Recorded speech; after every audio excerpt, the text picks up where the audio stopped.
दर्द दिल के आवाज सुन ले से जान, तोहरे बिना सुना लागे ई जहां।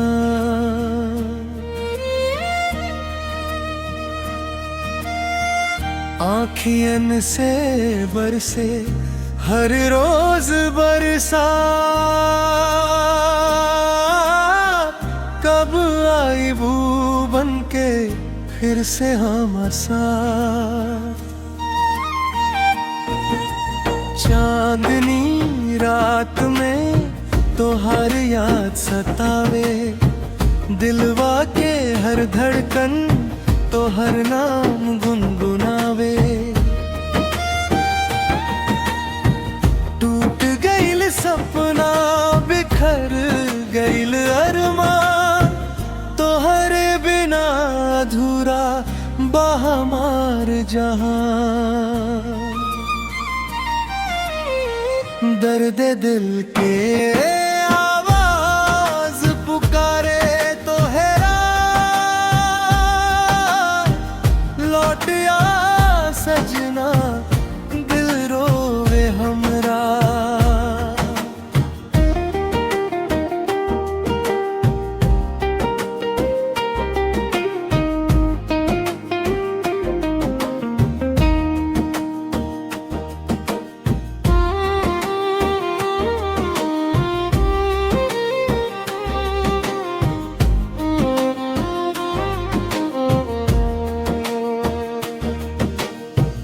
हर सांस में बस बातों हर ही नाम, तो हर बिना अधूरा बा जिंदगी के शाम।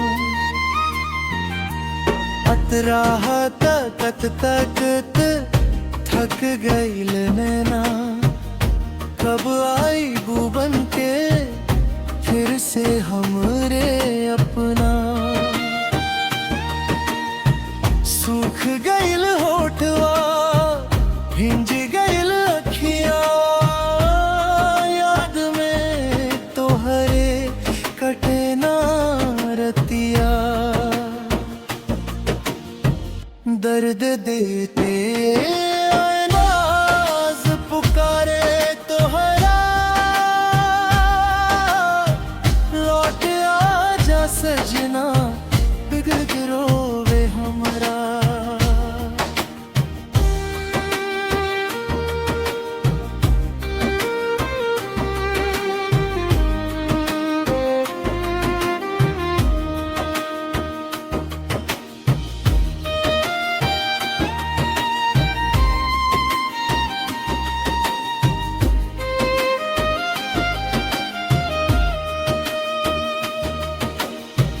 टूटल भरोसा फिर से जोड़ जा, हमरा सुना दुनिया में रंग भर जा। हर दुआ में बस तोहार ही नाम, तोहरे खातिर जिए लाई प्राण।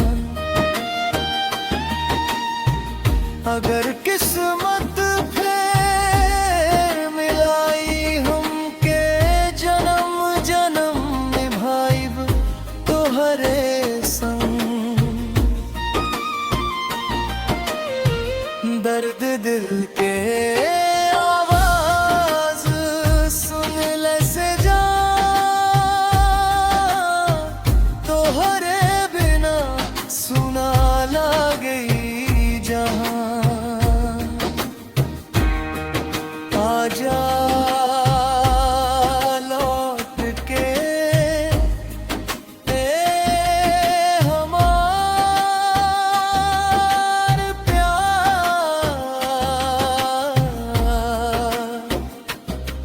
तोहरे बिना अधूरा हर